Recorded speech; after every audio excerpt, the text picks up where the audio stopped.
Viene Orlando, nos está llegando con Nancy. Oramos por todos los que faltan y damos gracias al Señor. Estamos en la clase 27, la homilética, ya cerrando ya casi prácticamente el año. Vamos a orar a Dios, entregar la clase en las manos del Señor. Padre, en el nombre de Jesús, gracias te doy en esta noche. Nos disponemos para realizar una clase más de la escuela bíblica, pidiendo, Señor, que el Espíritu Santo nos guíe, nos administre, nos revele y nos enseñe toda la verdad.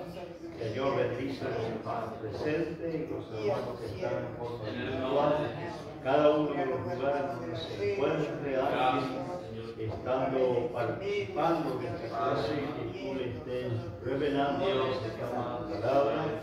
Ahora, Señor, me dispongo para desarrollar esta clase, lo hacemos en el nombre de Jesús. Amén. Amén. Así bajo asiento, Dios les bendiga. Mandamos un saludo para todos los hermanos que están en las redes, hermanos nuestros y hermanos de otras organizaciones que nos acompañan. El fin de semana estuve en la Guatei, la iglesia del pastor Salomón, y nos hemos encontrado con una cantidad de hermanos que son alumnos, que siguen las clases, así que les mando saludos y un abrazo.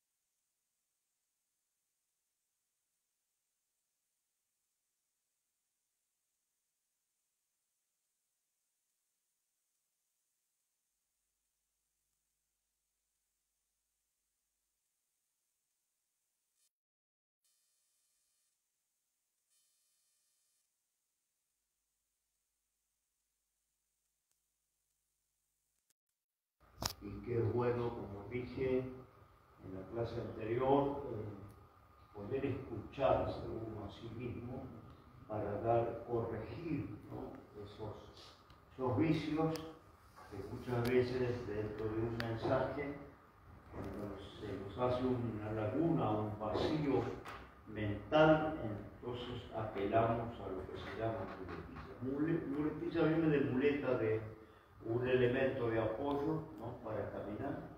Y bueno, lo mismo es en el mensaje en la oratoria. Las muletas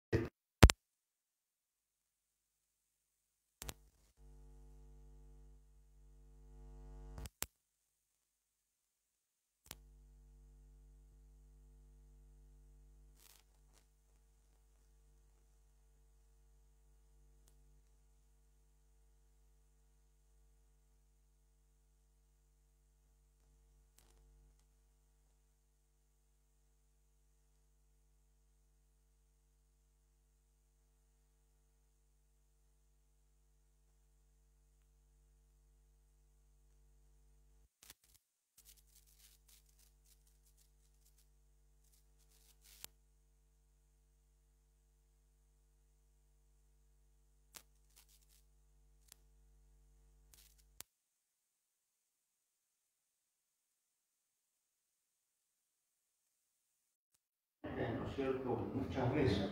Entonces, esto es una muletilla.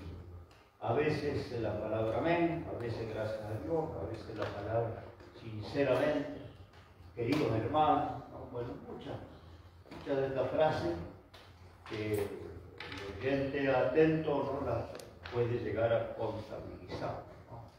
Y a veces contabilizamos, he tenido algunos hermanos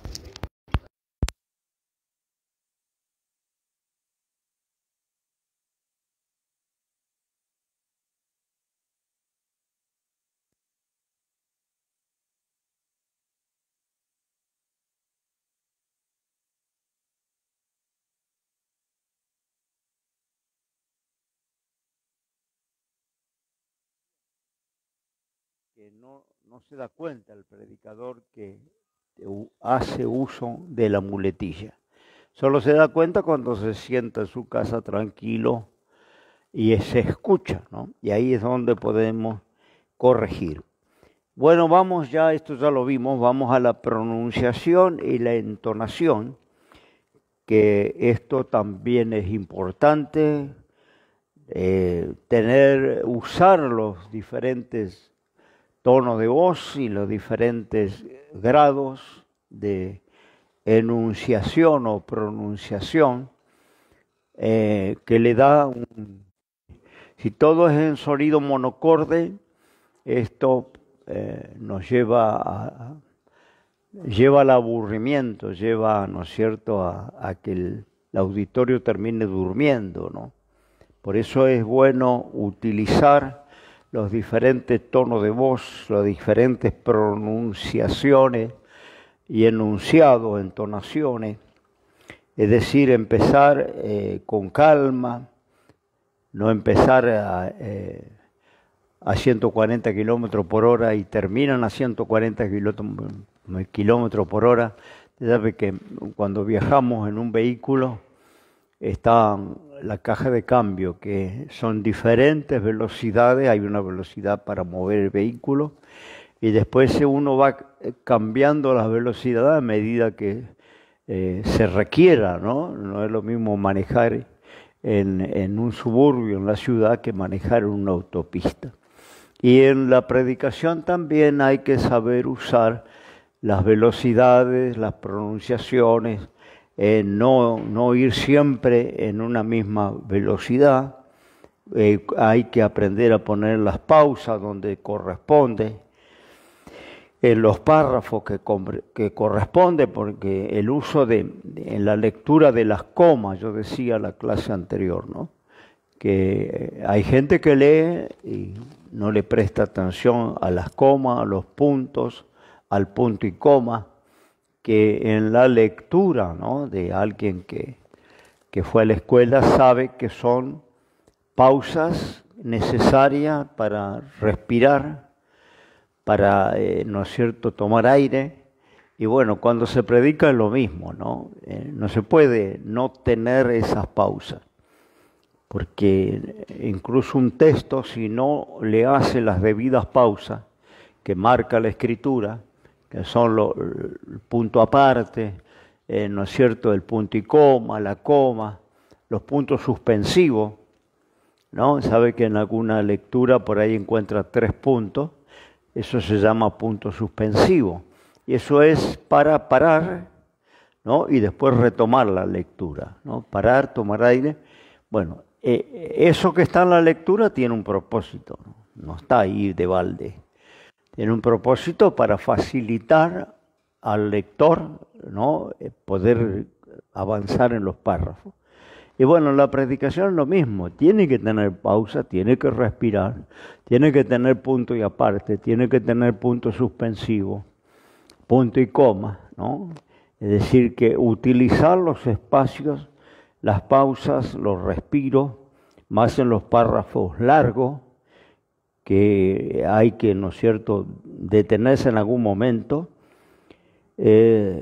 son más comprensibles para los oyentes cuando se hacen las pausas correspondientes. Yo se lo dije, le hice algún ejemplo en la clase pasada, por ejemplo Mateo 11:28, que dice así, lo voy a leer sin pausa, ¿no? Venid a mí todos los que estáis trabajados y cargados, y yo os haré descansar. Te ve cómo suena. Ahora le voy a poner las pausas que marca el texto en la lectura. Venid a mí, pausa, todo lo que estáis trabajados y cargados, pausa, y yo os haré descansar, pausa ligera, y la última palabra, descansar. Suena diferente, porque le da un espacio mental al que escucha para meditar en cada palabra que uno comparte. Primera de Juan 4:8.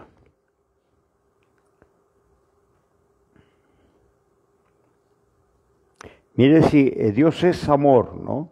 Es el texto muy cortito. Pero fíjese si yo lo digo sin pausa. Dios es amor. ¿No? ¿Cómo suena? Sin pausa, suena así. Dios es amor. ¿No? Sin pausa, Dios es amor. Sin pausa suena Dios es amor. Ahora, si yo le pongo la pausa, pongo Dios, hago la pausa, es amor. Suena diferente, ¿no? Dios es amor, sin respiración, sin pausa, y con pausa sería Dios es amor. Suena otra cosa, ¿no? Suena diferente incluso. Bueno, así con todos los textos, ¿no? Por ejemplo, Juan 5:4, de cierto os digo que el que cree en mí tiene vida eterna, no vendrá condenación, mas pasó de muerte a vida. Lo leí sin pausa. ¿Me escuchó? De cierto os digo, el que cree en mí tiene vida eterna, no vendrá condenación, mas pasó de muerte a vida. Ahora le voy a colocar las pausas que me marca el texto incluso, no es complicado, porque si yo leo como corresponde leer, cualquier frase, de cualquier lectura, ya marca, ¿no?, esos respiros, esas pausas, que son las comas, los puntos y comas, los puntos aparte. Eso es la respiración al leer o al compartir algo que leo. Ahora se lo voy a, ese mismo texto que le leí de corrido, se lo transfiero con las pausas. De cierto os digo, pausa, el que cree en mí, pausa ligera, tiene, pausa, vida eterna. Y no vendrá, pausa ligera, a condenación. Pausa, mas pasó de muerte a vida.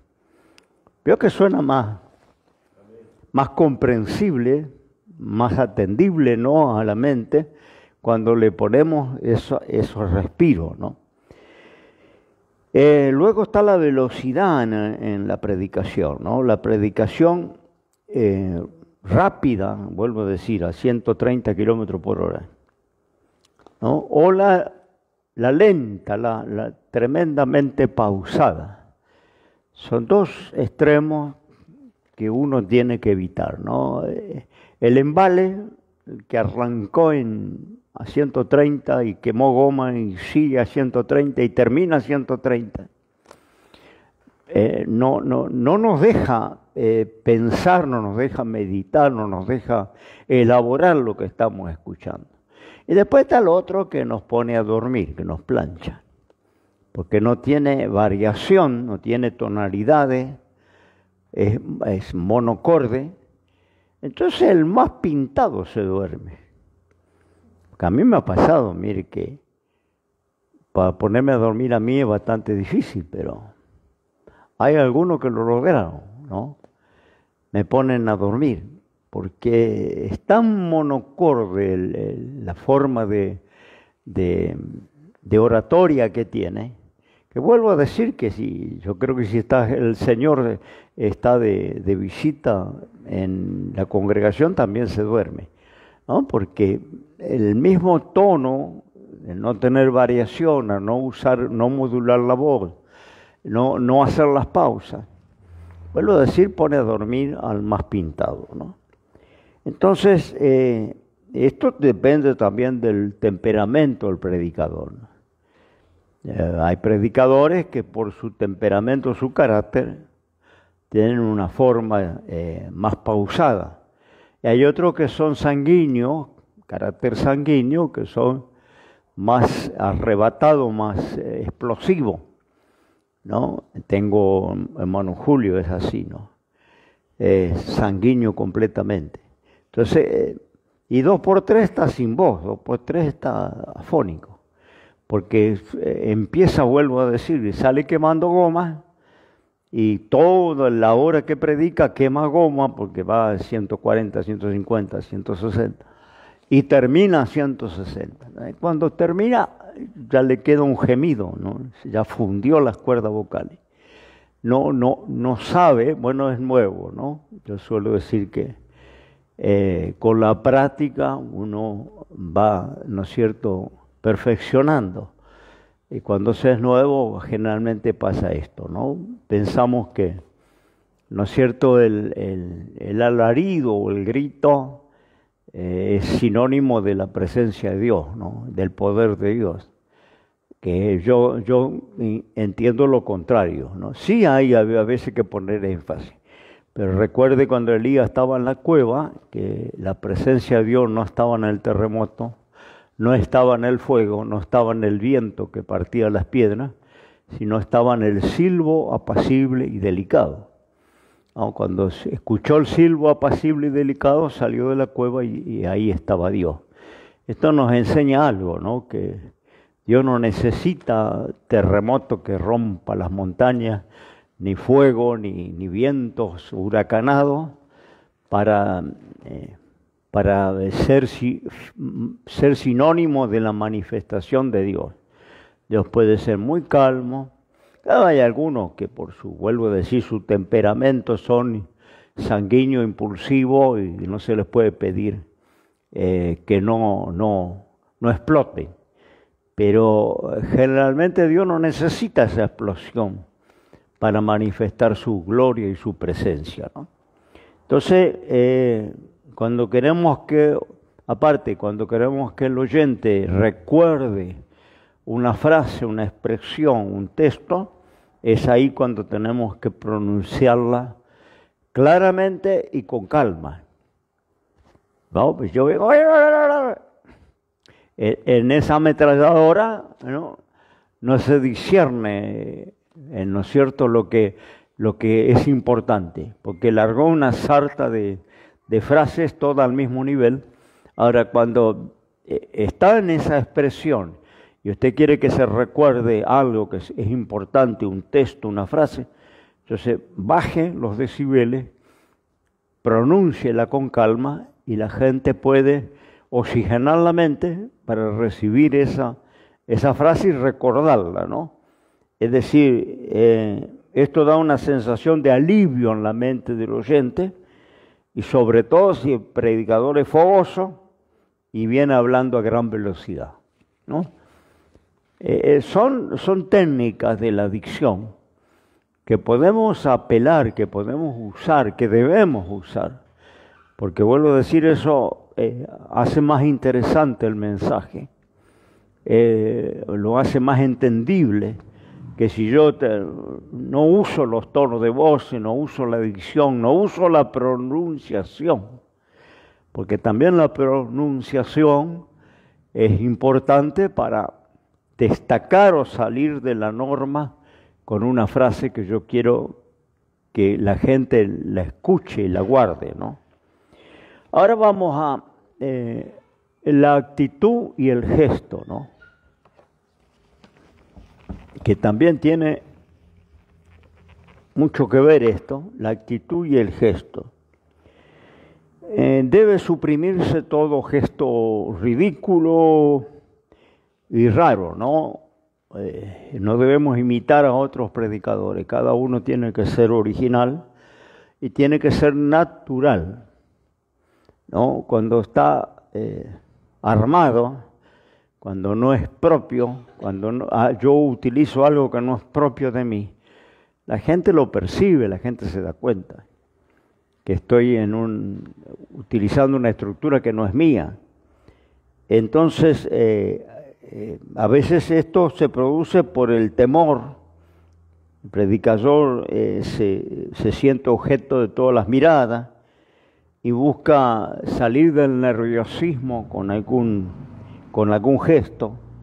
A veces la dificultad de encontrar la palabra adecuada es cuando nos rascamos la cabeza, cuando ¿no? La persona busca llenar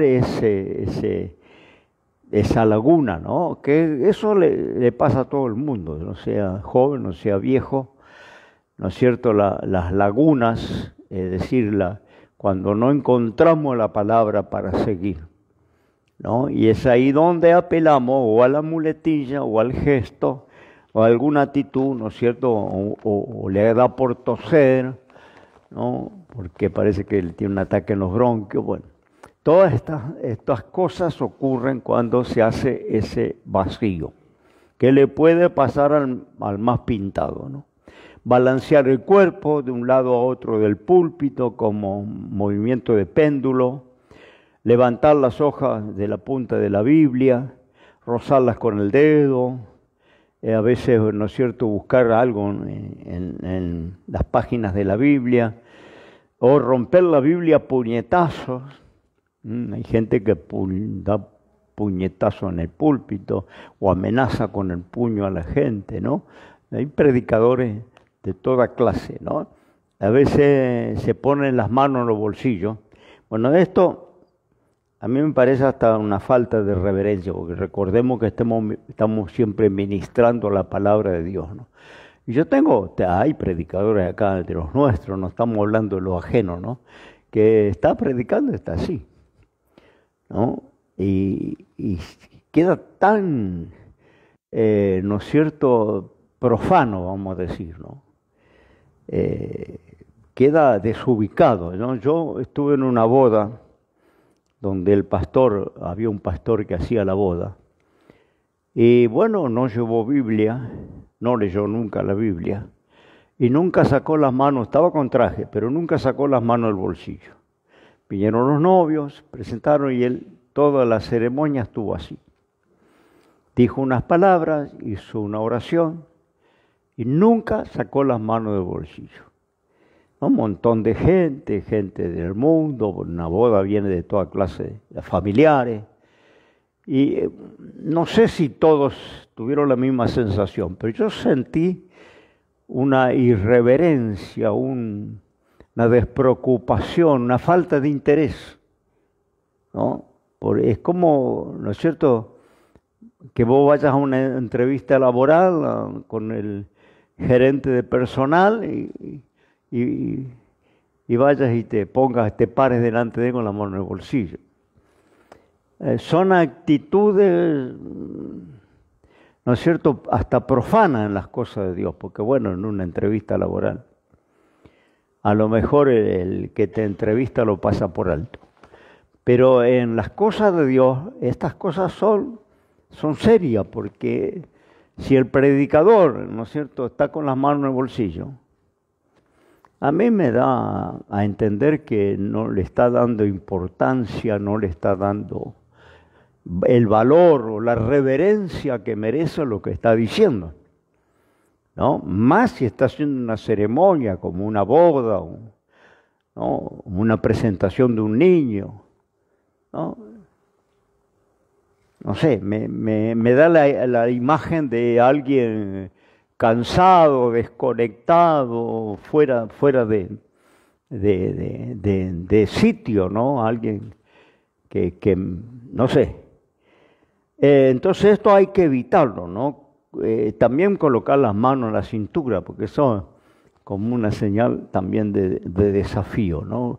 Las manos son un instrumento, ¿no? Así como es el rostro, ¿no? La expresión del rostro también son herramientas que toda la gente está observando cuando hay un orador, cuando hay un predicador, o cuando pasa a la plataforma, toda la gente le está mirando.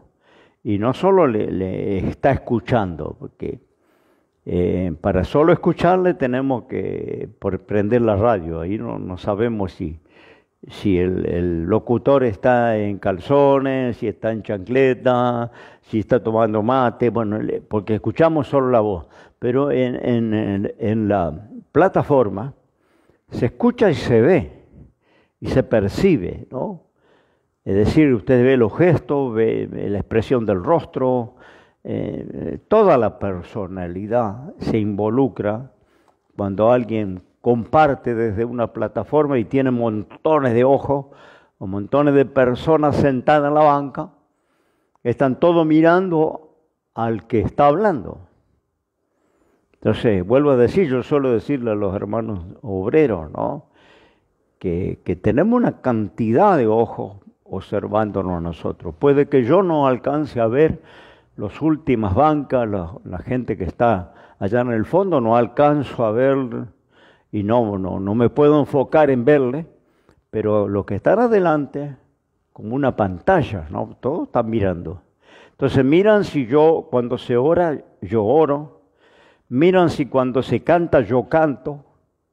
Miran si cuando ofrendan, yo ofrendo. No sé, porque yo he visto en muchas iglesias que los obreros ninguno abre la Biblia. Ninguno cierra los ojos, aprovechan para charlar, para buscar algo en el portafolio, para escribir notitas mientras la iglesia está orando, ¿no? O cuando cantan, la iglesia canta o cantan los músicos, pero acá adelante no canta ninguno. Entonces todo eso a mí me hace la idea que juega en contra del culto, juega en contra del ambiente espiritual. Porque si el obrero, lo que estamos al frente, no le ponemos interés, no le ponemos ganas, ¿no? ¿Cómo le va a poner la iglesia ganas? Entonces son iglesias que cuando se cantan, charlan, se van al baño, conversan, algunos toman nota, ¿no es cierto? Juega con los niños. Cuando se lee la Biblia es lo mismo, ¿no? Pero eso, el vicio viene de la plataforma, de arriba, ¿no? Yo conozco los textos casi de memoria, ¿no? Pero cuando un compañero mío pasa y abre la Biblia y lee, yo aunque conozco el texto de memoria, procuro abrir la Biblia y buscar el texto, que no lo necesito porque si él parara en la mitad, yo podría continuar diciéndolo como sigue el versículo, ¿no? Porque lo sé de memoria. Pero me parece irreverente que yo pase un compañero, dice vamos a leer el Salmo 23, y yo estoy con la Biblia cerrada, aprovecho a conversar con uno, qué sé yo, busco algo en el portafolio, no sé. Me parece que yo, que estoy ante la mirada de toda la congregación, debo abrir la Biblia y debo acompañar la lectura, ¿no? Todas esas actitudes son actitudes algunas impropias.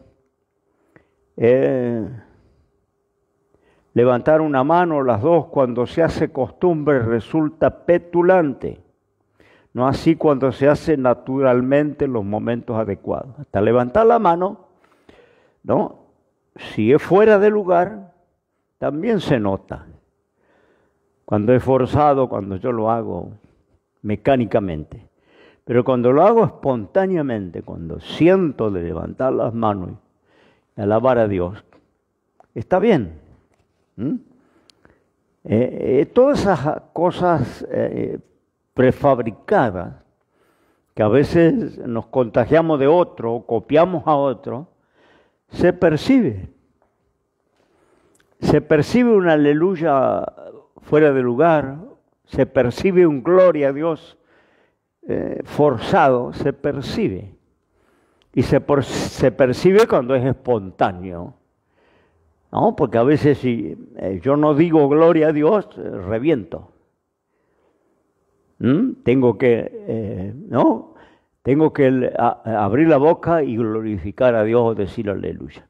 Pero a veces es tan artificial que hasta los niños se dan cuenta que es artificial. Entonces, esto los que predicamos tenemos que evitar, ¿no? Son actitudes fuera de lugar. Bien, después está la rigidez, ¿no? Hay predicadores que gesticulan y hay otros que se mantienen rígidos, fríos, que no comunican nada, ¿no? Parece que están congelados, ¿no? Y está el que gesticula por demasía, ¿no? Que parece que está haciendo, parece que es mimo, ¿no? Está haciendo una, ¿no? Porque no se va para la banquina. Entonces, las dos cosas son inapropiadas, ¿no? La rigidez, está el tipo estatua, y el otro que camina por toda la plataforma, ¿no? cosa que yo he tenido algunos, hemos tenido algún predicador acá, ¿no? No le alcanza a caminar por todo el ámbito del púlpito, sino que baja abajo y por ahí salta arriba a los bancos. Y pega un brinco, ¿no? Entonces, son extremos que uno tiene que evitar, ¿no? Tiene que tratar de ser natural, ¿no? Por eso habla de la sinceridad del predicador, de que la normalidad del predicador. Se le preguntó a un actor cómo es que diciendo la verdad de Dios, el pueblo no acude a escucharme y concurre en masa a oír un actor que representa falsedades o una ficción imaginaria. Y el actor respondió, es muy sencillo, usted habla de la verdad como si fuese mentira y yo represento la mentira como si fuese verdad. El actor y la actriz representan una mentira como si fuese verdad.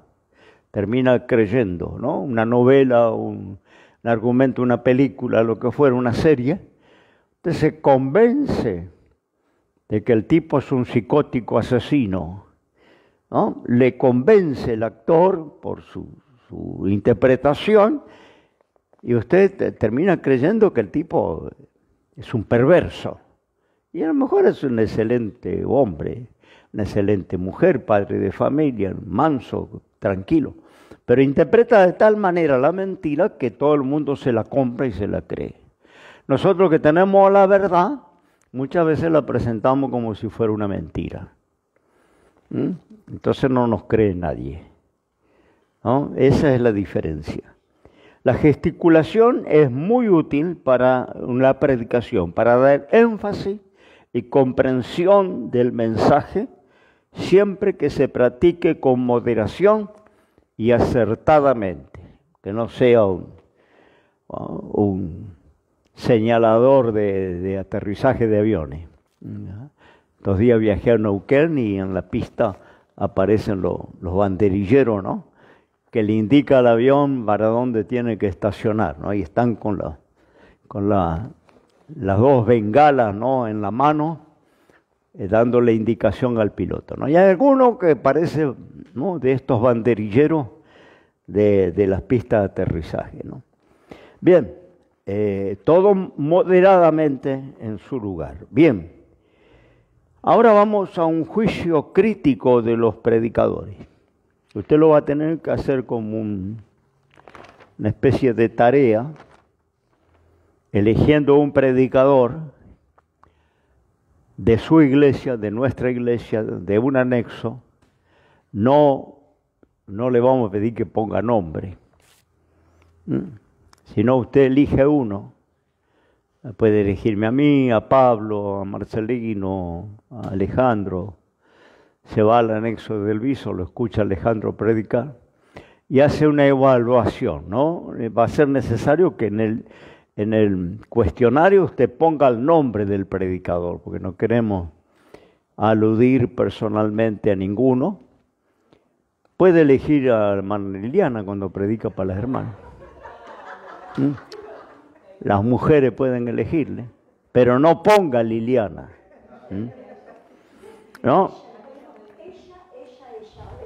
Y usted va a tener que, bueno, acá va a tener también un bosquejo de las posiciones incorrectas que después le va a dar la hermana la fotocopia, ¿no?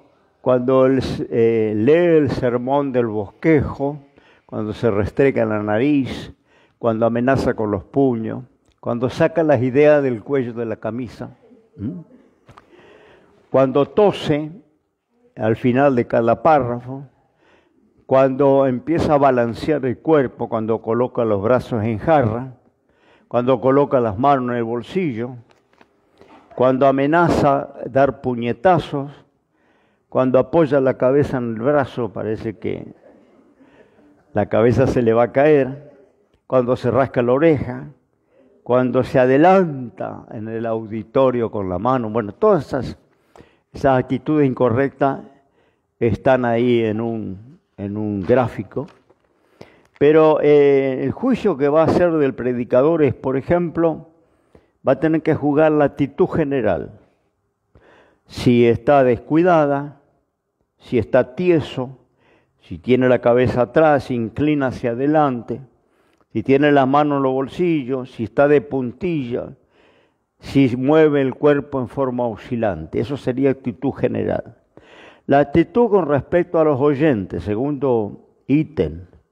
Si la actitud con los oyentes es pretenciosa, de superioridad, indiferente, egoísta, absorbido en el mensaje, porque a veces yo he tenido predicadores que se absorben, se compenetra tanto con el mensaje que olvida la conexión con la gente. ¿No? Parece que se va al tercer cielo y se eleva de la tierra, se desconecta de la tierra. Entonces no hay conexión con el auditorio. Se desconectó, predica y levanta los ojos y parece que ya ve el cielo abierto, los ángeles del cielo, y no tiene conexión con la gente, porque es importante la conexión visual con la gente, ¿no? Porque ahí es la ventana del alma. Entonces yo percibo si están recibiendo el mensaje, el efecto que está logrando lo que yo digo, si hay contacto, ¿no? Si hay contacto visual.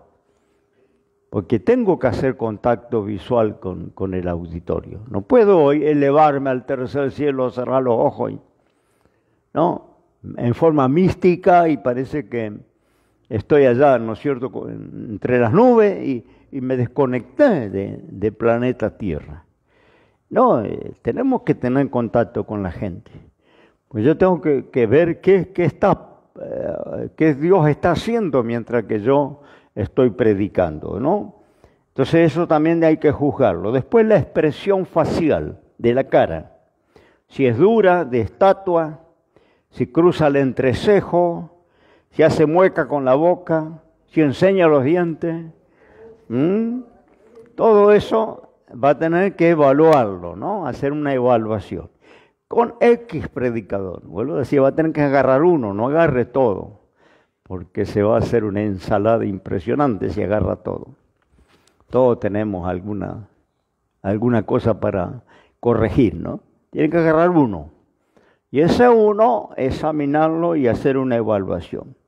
Los ojos, si están fijos en el espacio, si mira el techo, el suelo, si se fija en alguna puerta, en una ventana o en algún oyente. Porque a veces hay predicadores que agarran uno de punto y sale atormentado del culto el pobre prójimo, ¿no?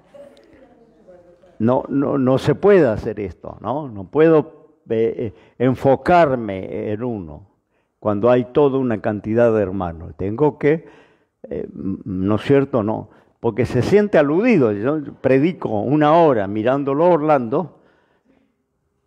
Orlando va a salir en 4 patas para irse a la casa, ¿no? ¿Me entiende? Entonces tiene que mover los ojos. ¿Cuáles son las primeras palabras del sermón? Si son demasiada altas, demasiada fuertes, demasiada débiles, demasiada rápidas, inentendibles o con expresión de falsa timidez. Todo eso tiene que evaluar. Después va a evaluar la voz. Si es voz de garganta, nasal, chillona, monótona, normal, ¿no? Hay voces que son irritantes, ¿no? ¿No he escuchado alguna voz irritante? ¿No? Por el tono, por la forma, ¿no? Son voces imposibles de escuchar 15 minutos seguidas.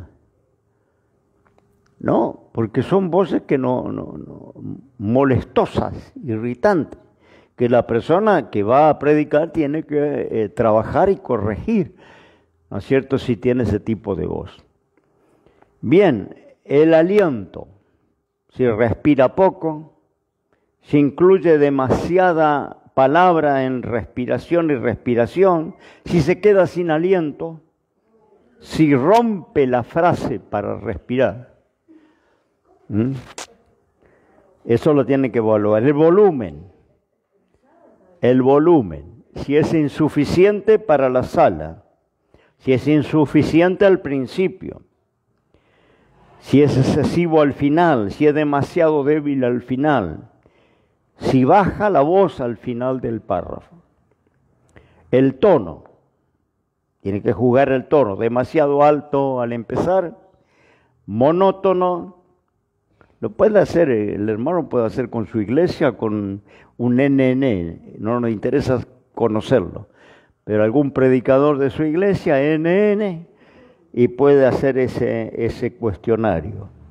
Si es soporífero, el tono, ¿sabe lo que es soporífico, no? Lo que le pone a dormir, lo que le acuesta. Si olvida los cambios de tono, la velocidad, demasiado prisa al principio, demasiado despacio en general, poca variación de velocidad durante el sermón, poca variación entre discurso y discurso. La fraseología, frases demasiado largas, demasiado corta, pausas impropias, pronunciación correcta, fuerte, débiles, con sonido. Bueno, el énfasis. Si pone equivocadamente énfasis en frases que no necesitan. Si deja de ponerlo en palabras que sí lo necesitan. Demasiado énfasis o poco énfasis. ¿No? Vuelvo a decir el equilibrio, ¿no? Porque yo estoy todo el culto,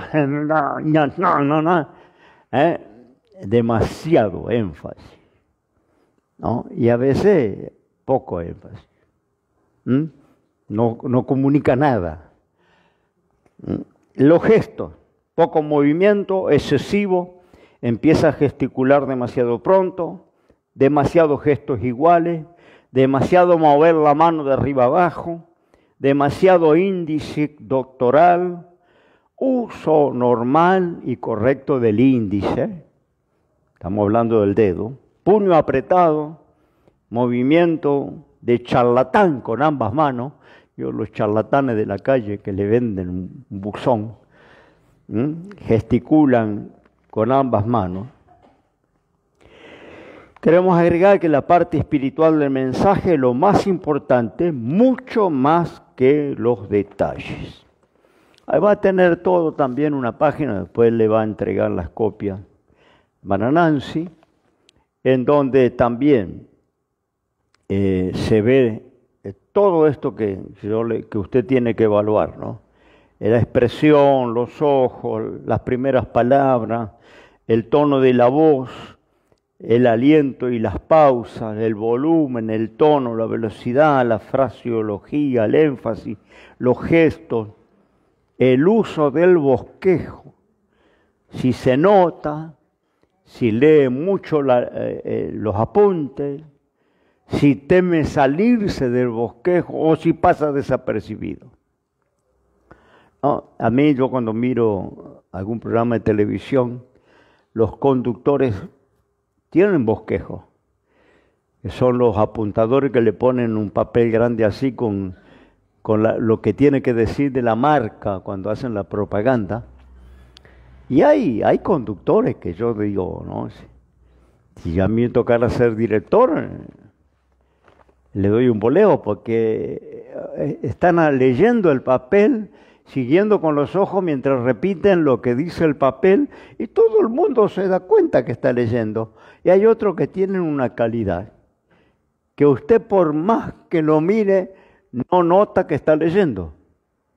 Y está leyendo porque tiene que decir lo que la publicidad le indica, no puede cualquier idea que se le ocurra, ¿no? Tiene una publicidad que es paga, se pagan millones por pocos segundos en la tele, ¿no? Pero hay algunos conductores que tienen tal calidad que los tipos están leyendo todo lo que está, el discurso o la publicidad que hacen, y no se nota Ni que le miren los ojos, ni que le hagan un primer plano, no se nota que está leyendo. Y hay otro que es impresionante. Más vale que le pongan el papel en el escritorio y lo lea directamente, porque están así, ¿no? Hasta se inclinan, porque parece que no le da la vista, y están igual de que no se equivoque una frase, porque se arruina todo, hacen los furcios. Entonces, esto también se tiene que juzgar. Si pasa desapercibido en el bosquejo o en las notas que tiene, respecto a la dirección de la reunión, si se ajusta a la dirección del culto, si se ajusta al tipo de oyente que tiene, si es maleable en la dirección del Espíritu Santo que le puede dar a último momento, si se ajusta demasiado al bosquejo preparado, o si no tiene en cuenta lo que se dijo antes en la reunión, ¿no? Son los que cuando se largaron a caminar, toda la multitud va para allá, pero él agarró para este lado. Solito, aunque va solito, pero él agarró para este lado del monte. No tiene idea, no tiene en cuenta la dirección que viene en la reunión, qué se dijo en la reunión, cómo el Espíritu Santo va guiando la reunión. No.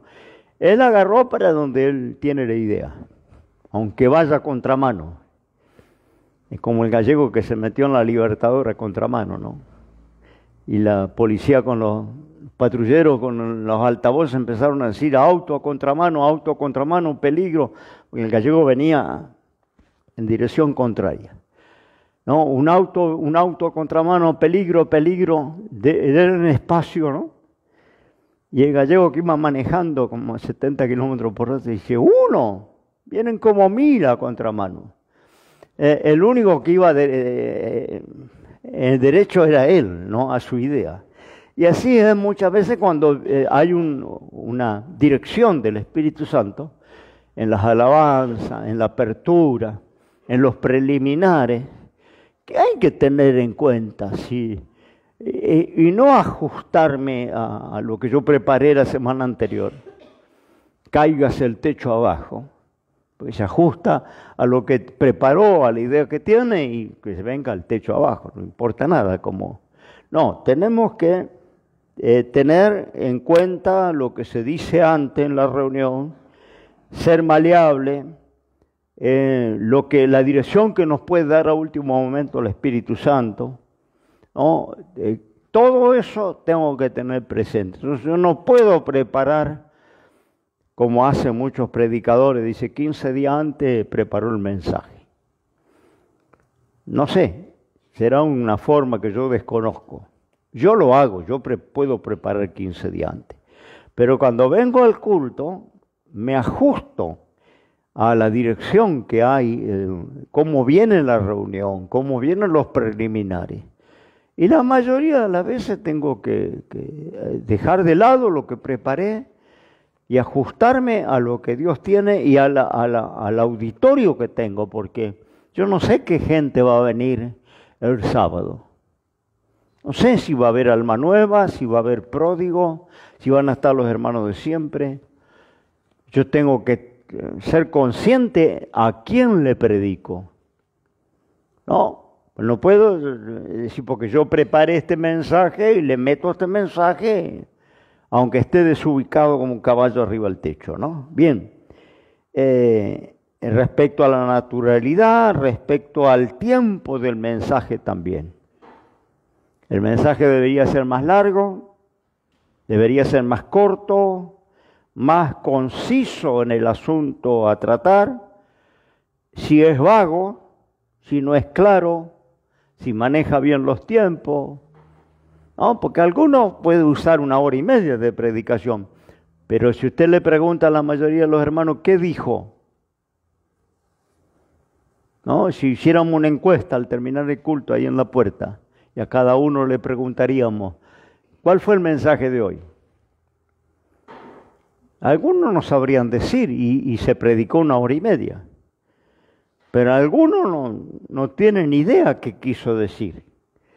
porque habló del infierno, habló del cielo, habló de los ángeles, habló de Moisés, habló de Abraham, pasó por Juan, se dio la vuelta por Pablo, el carcelero de Filipo, qué sé yo. Entonces, cuando termina el culto, le pregunta a la gente, ¿cuál fue el mensaje de hoy? ¿Qué sé yo? ¿No? Vago, no tiene la estructura, no tiene una esencia, no tiene una dirección, no tiene la columna vertebral. Acuérdese del dibujo del trompo, ¿no?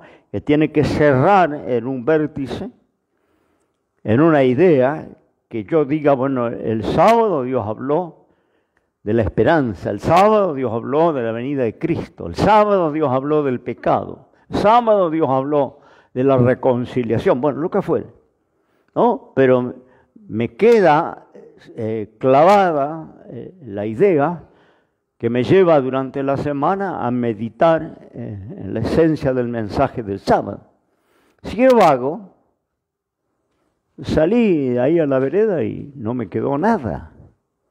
Entonces usted va a tener que juzgar si el mensaje es vago, si no es claro, si es muy largo, si es muy corto, ¿no? Si quedó claro lo que quiso decir, o se perdió en la nebulosa, se perdió en la neblina. Vuelvo a decir siempre, ¿no? Tener una estructura. Vuelvo a decir, no, nunca se olvide que todos los mensajes que vimos, ¿no? Era un río principal con muchos afluentes que alimentan el río. Pero hay un río principal. Los afluentes son las subdivisiones, las anécdotas, los testimonios que yo puedo ilustrar, pero hay un río donde corre el caudal mayor del agua, corre por un canal principal. Luego están los afluentes que alimentan ese río, ¿no? Pero yo no puedo terminar navegando por un afluente, por una laguna y salirme del río. Tengo que navegar en el río. ¿Qué estoy diciendo con esto? Tiene que haber un tema, ¿no? Acuérdese que cuando empezamos estos estudios, el predicador debía preguntarse, ¿no? ¿Qué quiero decir? ¿Cómo lo voy a decir?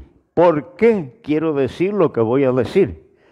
¿Qué quiero conseguir con lo que voy a decir? Hacerse esas mínimas preguntas, ¿no? Nos da una estructura para mantener, aunque me toque hablar 1 hora, 2 horas, 3 horas, mantengo una línea, ¿no? Y me puedo ir a las subdivisiones, puedo ir a los afluentes, pero siempre vuelvo al caudal principal, siempre vuelvo a...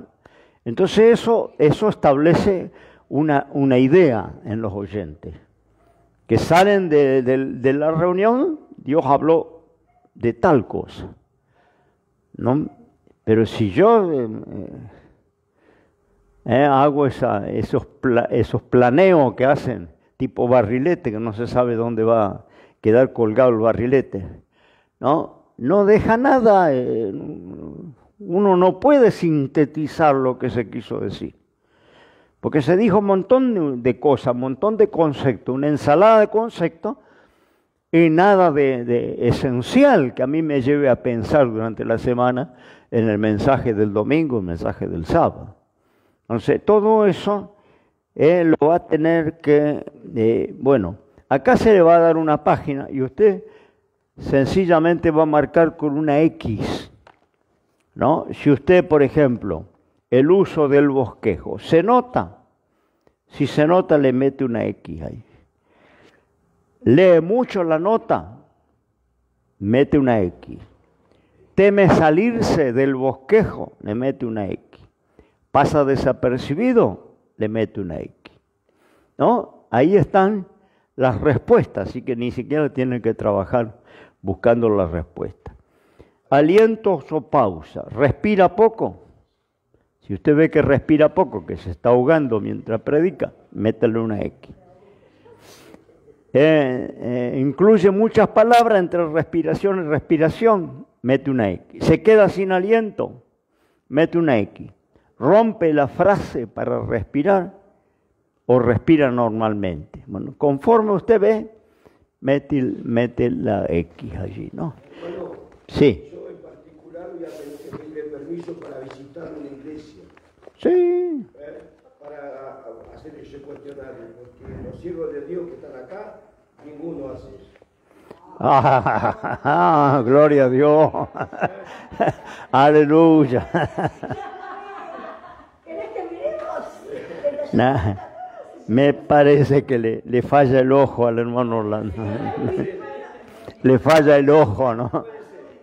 Yo creo que si me evalúa a mí, me va a encontrar unas cuantas X para meter por ahí. Si me evalúa a mí, ¿no? Me pongo de ejemplo, ¿no? Porque todos tenemos fallas, todos tenemos. Todos erramos en alguna parte, todos tenemos cosas para corregir.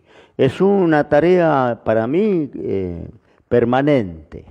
No es que nos recibimos y listo, no. Nos acostamos a dormir. Para mí es una tarea continua de corrección, de mejoramiento, ¿no? De buscar la excelencia para Dios cuando nos toca compartir la palabra de Dios, ¿no? Y entonces, todos, si ponemos el filtro. Sí, si usted le pone el filtro en un mensaje, agarre un mensaje. Cuando ahora váyase a Soliverde, escúchelo a Pablo, váyase a Delviso, escúchelo. Porque he recorrido todos los anexos. Bueno, pero ahora va a ir con una tarea. Antes usted fue al voleo, pero ahora va con una tarea. Entonces agarra la planilla y eso que sea anónimo, ¿no? Para no comprometer a nadie. Ahora sí, usted tiene ganas de decirle, Pablo, te evalúe a vos, acá está la planilla, es cosa suya. Porque a lo mejor le ayuda a Pablo. A mí no me enoja si usted me evalúa y... A mí no me enoja. Es decir, si me evalúa y me da la planilla, me ayuda a que a lo mejor encuentre alguna falla que uno no se da cuenta, porque en el fragor de la predicación uno no percibe los errores. Incluso las muletillas que uno usa no las percibe. Son inconscientes, ¿no? Porque uno está en el calor de la comunicación. Entonces es buena la evaluación, es bueno que otro nos evalúe y tener la humildad de decir, bueno, gracias porque voy a corregir esto, que puede ser la dicción, la respiración, el énfasis, las pausas, los gestos, la cara, las manos, un montón de cosas que otro tiene que evaluarnos. Yo no puedo evaluarme a mí mismo. Bueno, me quedo por acá, hermano, ya viene Pastor Pablo, le va a entregar las páginas después hermana Nancy y le va a quedar ese cuestionario para la próxima clase. Ya estamos cerrando el estudio de homilética. La próxima clase vamos a compartir algún pensamiento, algún aporte más al tema de los que quieren servir a Dios, los que quieren trabajar para el Señor, pero ya estamos en los metros finales de la materia, ¿no? Así que oramos al Señor y damos gracias, hermana, por la paciencia, por acompañarnos. Que Dios le bendiga. Un abrazo para todos los hermanos que están en la distancia. Que Dios le bendiga. Padre, en el nombre de Jesús, te alabamos y bendecimos. Te damos gracias, Señor, porque estamos mirando la mejor manera de comunicar la palabra, para ser entendida, para ser recibida, Señor, por la mayoría de las personas que tienen la oportunidad de escuchar el mensaje de Dios. Señor, una tarea tremenda que tú has encargado a los hombres de comunicar el plan de salvación. Queremos hacerlo con excelencia, por eso estamos desarrollando estas materias, estos entendimientos de las Escrituras, de las formas de comunicar, Señor, la palabra de Dios. Padre mío, lo que yo no pude expresar, que el Espíritu Santo lo clarifique en cada corazón. Y ahora te pedimos que quedes a continuación con la clase del hermano Pablo. En el nombre de Jesús, amén y amén. Dios le bendiga. Hasta